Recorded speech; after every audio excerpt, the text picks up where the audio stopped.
The Miller house in Portland, Maine, looked like a timeless treasure. Its tall windows reflected the morning light, the brick walls held decades of memories, and the wooden staircase carried the weight of countless footsteps.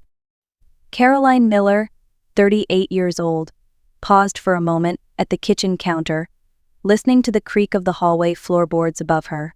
To anyone else, those imperfections were signs of age, but to her they were pieces of a story she had come to cherish. "Mommy, look, the clouds are making animals," 6-year-old Sophie called from the living room window, her small hands pressed against the glass as if she could reach the sky itself. Caroline smiled. Sophie's imagination was like a stream that never stopped flowing. Every morning brought a new adventure, a new picture painted in her mind. Caroline poured orange juice into a glass and called her back to the table. Breakfast at the Miller house looked ordinary, yet something felt slightly off. Daniel Miller, Caroline's husband, came down the stairs with his usual polished appearance. He was 40 tall, handsome, and always careful about how others saw him. With colleagues and neighbors, his charm was magnetic. At home, however, there were moments when his smile did not reach his eyes. "I have an important meeting this weekend," Daniel said as he ruffled Sophie's hair. "If it goes well, it could change everything for us. Daddy will bring you a special gift, I promise." Sophie's eyes lit up with hope. Caroline kept quiet. There was something in Daniel's tone she could not shake. He had been different these past few months, ever since Caroline's mother had passed away and left her a large inheritance. The grief was still raw, yet her husband's restlessness seemed sharper than grief. Evelyn Miller, Caroline's mother-in-law, added another layer of tension. She often called unannounced, reminding Caroline that she would be visiting soon. Evelyn presented herself as gracious and elegant, but Caroline knew the truth. Evelyn saw Caroline as inadequate, never quite worthy of her son. With Sophie, her affection came with conditions, expecting the child to behave more like a miniature adult than a carefree little girl. That morning carried all of these unspoken threads. Caroline tried to focus on Sophie's laughter, but her mind was unsettled. She felt the presence of shadows she could not name. The Miller family seemed picture perfect from the outside, but within its walls, a quiet storm was beginning to gather. The following days carried a rhythm that felt both familiar and uneasy. Caroline busied herself with preparations for an upcoming exhibition at the Portland Art Museum, a project she had dreamed of for years. It focused on forgotten female artists of the 20th century, women whose work had been overlooked or dismissed. Caroline poured her energy into it, telling herself that dedication to art would ground her. Yet in the quiet of the house, shadows lingered. Sophie, with her endless curiosity, often drifted into Caroline's study while she worked. One afternoon, the little girl held up an old photograph she had found in a box of belongings. "Mommy, is this Grandma?" she asked. Caroline looked at the faded picture of herself as a child, standing beside her late mother. Her chest tightened. "Yes, sweetheart. That was Grandma when she was younger." Sophie nodded but then whispered as if protecting a secret. "Grandma talks to me sometimes. She says I should be careful." Caroline tried to laugh it off. Children often blurred dreams with memories, and Sophie's imagination was famously vivid. But the words planted themselves in Caroline's mind, growing heavier with each passing day. The tension deepened when Sophie quietly confessed one evening, "Mommy, I saw Daddy on the phone with Grandma Evelyn." They were whispering. "Daddy said you would not notice." Caroline paused. Daniel did take countless work calls, often in hushed tones. Still, there was something about the seriousness in Sophie's eyes that made Caroline uneasy. She brushed her daughter's hair gently and replied, "Sometimes adults keep secrets for work, but thank you for telling me." Even as she reassured Sophie, a wave of doubt crept into her heart. Late one night, when Daniel claimed he had gone to bed early, Caroline walked past his study. The door, usually locked, was slightly ajar. Inside, files were stacked neatly, but one drawer remained open. Her eyes fell on a folder marked life insurance. Her hands trembled as she scanned the documents. Just 1 week after her mother's funeral, Daniel had taken out a high-value policy in Caroline's name. The beneficiary was Daniel himself. The air felt suddenly heavy, her pulse quickening. She set the documents back as carefully as possible, forcing the drawer shut. Her mind raced. Why now? Why so soon after the inheritance? She tried to rationalize perhaps Daniel was being cautious, providing financial security, but something about the timing felt chilling. The next morning, Sophie lingered by the window again. "Mommy, I dreamed about the basement," she whispered. Caroline froze. The old servant's basement, sealed off decades ago, had only been mentioned once in the property report. She had never spoken of it to Sophie. "What basement?" Caroline asked cautiously. "The one with a secret room. It's for hiding when bad people come," Sophie answered with complete seriousness. Caroline forced a smile, but her chest tightened. Dreams or warnings? The line between the two was becoming dangerously thin. Friday evening arrived with a heaviness that clung to the walls. Daniel had kissed Sophie on the forehead before leaving the house with his suitcase, insisting that his business trip could not wait. Caroline had nodded, though the knot in her stomach grew tighter. After he left, she found herself walking from room to room, touching furniture, opening and closing doors, as if checking whether the house was still truly hers. Later that night, while Sophie colored pictures in the living room, Caroline noticed movement outside the window. A man in a dark coat walked slowly along the edge of the property. He paused near the garage, then circled toward the backyard. Caroline's breath caught. She quickly closed the curtains and pulled Sophie close. "We will stay inside tonight," she said, forcing a smile, but inside, unease spread like cold water. When Sophie went to bed, she begged, "Mommy, can I sleep in your room?" Caroline hesitated, then agreed. The child clung to her stuffed rabbit as if it carried all her courage. Caroline kissed her goodnight, trying to ignore the echo of her daughter's earlier words, "Daddy and Grandma are planning something bad." Sometime past midnight, Caroline stirred awake. A faint chemical smell seeped through the cracks of the window. Her throat prickled. She sat up sharply. Gasoline, heart racing, she crept downstairs to check the doors. When she reached for the back door handle, it refused to turn. Panic rose. She tried the side door, then the front. Every one was locked tight from the outside. A mechanical hum followed, and metal shutters descended over the windows, sealing them in silence. Smoke began to creep beneath the kitchen door. Sophie, awakened by the noise, appeared at the top of the stairs, clutching her rabbit. "Mommy," she whispered, trembling, "we need to escape right now." Caroline's chest tightened. "What do you mean? Where can we go?" Sophie's voice shook but carried conviction. "Behind the pantry. Grandma told me in a dream." The smell of smoke thickened, and faint crackling sounds grew louder. Caroline grabbed her daughter's hand and ran to the pantry. At first glance, it was just a small closet filled with shelves of canned goods and flour jars. Sophie pushed aside the lower shelf and pointed. "Here." Caroline knelt and found a wooden panel. She pulled hard. It creaked open, revealing darkness. "Go, sweetheart," Caroline urged. Sophie crawled inside first, the stuffed rabbit tucked under her arm. Caroline followed, pulling the panel closed behind them. The narrow passage smelled of dust and earth, cobwebs brushing against their faces. Caroline's heart pounded as smoke seeped faintly into the tunnel. "Where does this lead?" she whispered. "To the garden shed," Sophie replied calmly. "Grandma showed me." They crouched and crawled through the darkness, guided only by a sliver of light far ahead.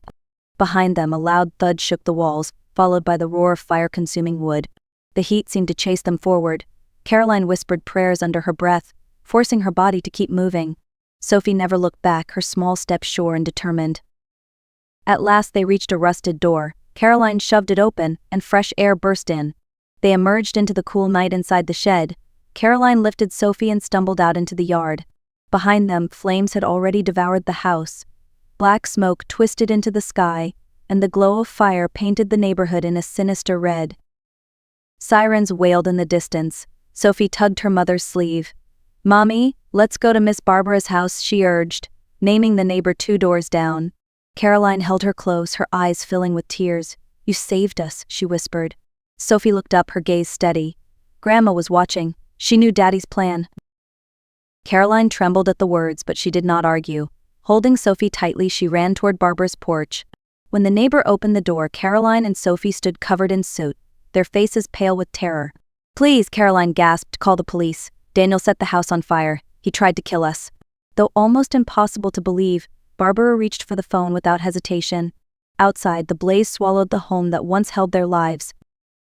By the time fire trucks arrived, the Miller home was beyond saving. Flames roared through the roof, and the structure groaned under the pressure of collapsing beams. Neighbors gathered at a distance, whispering in disbelief as firefighters battled the inferno. Caroline sat on Barbara's porch, holding Sophie close, both of them shivering despite the heat of the blaze. Her voice shook as she repeated to the officers what had happened. "This was not an accident. My husband planned this. He wanted us gone." The detective in charge, a gray-haired man named Lieutenant Harris, crouched down to her level. "Ma'am, that is a very serious accusation. Do you have anything that can support it?" Caroline pulled her phone from her pocket with trembling hands. On the screen were photographs she had taken the night before, images of the life insurance policy she had found in Daniel's desk, documents that named him as the sole beneficiary. Harris studied the photos, his expression tightening. "This raises questions, but it may not be enough on its own." At that moment, Sophie tugged on her mother's sleeve. With surprising composure, she spoke softly but firmly. "Daddy said if Mommy was gone, everything would be his. He said it on the phone to Grandma Evelyn. And he said it should look like an accident." The officers exchanged glances. Harris looked at Sophie, his tone gentle. "When did you hear that?" "3 days ago, outside Daddy's study," she answered. "He was looking at house plans and told someone the security system was ready." Hours later, investigators confirmed what Caroline and Sophie had described. Residue of gasoline was found around the property, poured deliberately at key points. Even more damning, the security system had been tampered with, allowing the windows and doors to be locked remotely. What had seemed like a frantic claim from a desperate wife was quickly becoming a credible case of attempted murder. Detectives began searching for Daniel. His supposed business trip unraveled immediately. Co-workers at his investment firm testified that no meeting had been scheduled. Within a day, police located him at a gas station along the interstate. In his trunk they found a large stash of cash, falsified identity papers, and a burner phone. Daniel was arrested on the spot. During interrogation he shouted, "I'm innocent. This was all my mother's idea. She pushed me into it." When Evelyn Miller was taken in, her polished facade cracked. At first she insisted she knew nothing, but when confronted with Daniel's accusations, her composure broke. "That ungrateful boy," she spat. "I sacrificed everything for him. I only wanted what was best." As investigators pressed her, the disturbing truth unfolded. Together, mother and son had orchestrated the plan to eliminate Caroline and Sophie, seize Caroline's inheritance, and cover it as a tragic household fire. The financial motive was undeniable. Records showed that Daniel was drowning in debt, his image of success nothing but a performance. He had been funneling money into failed ventures and supporting a mistress in another city. Evelyn, blinded by devotion to her son, believed removing Caroline would free him to start fresh. The discovery sent a chill down Caroline's spine. What she had sensed in Daniel's eyes, what Sophie had overheard in whispers, was now carved into hard evidence. As dawn broke over the smoldering remains of the Miller home, Caroline sat in the back of a patrol car with Sophie in her lap. She stared through the window, still in shock. The place that once held laughter, morning breakfasts, and childhood dreams had been reduced to ashes by the very man who had sworn to protect them. Yet amid the ruin there was one undeniable truth: they had survived. And now the truth about Daniel and Evelyn was finally coming to light. 3 months later, the courthouse in Portland became the stage where every hidden truth was forced into daylight. Caroline sat on the wooden bench, her hands clasped tightly together. Beside her, Sophie swung her legs nervously but kept her chin high. The courtroom buzzed with reporters, neighbors, and curious onlookers. Everyone wanted to hear how a respected businessman and his elegant mother could be accused of such a crime. The prosecution laid out the evidence piece by piece. Photographs of the tampered security system. Reports confirming gasoline had been poured strategically throughout the Miller home. Phone records showing repeated calls between Daniel and Evelyn during the weeks leading up to the fire. The prosecutor spoke with measured clarity. The defendant, Daniel Miller, intended to murder his wife and daughter in order to claim her inheritance. This was not a crime of passion. This was calculated, deliberate, and cold. Daniel's defense attorney tried to shift the blame. At first, they argued that Daniel's mental state had deteriorated under financial pressure. When that failed to gain sympathy, Daniel turned against his mother. "She manipulated me," he declared from the stand. "Evelyn Miller has always controlled my life. This was her plan, not mine." The courtroom stirred, but Evelyn's reaction silenced the room. Rising to her feet, her voice cracked with fury. "Do not dare put this on me, Daniel. I did everything for you. I carried out your wishes because I thought you deserved better than her." Her confession shocked even her own attorney. But the most unforgettable moment came when Sophie was called to testify. The 6-year-old walked to the witness stand, holding her stuffed rabbit. The bailiff swore her in gently, and the room seemed to hold its breath. Sophie's voice was small but steady. She told the jury how she had overheard her father on the phone with her grandmother. She repeated his words, "If Caroline is gone, everything will be mine. We just need to make it look like an accident."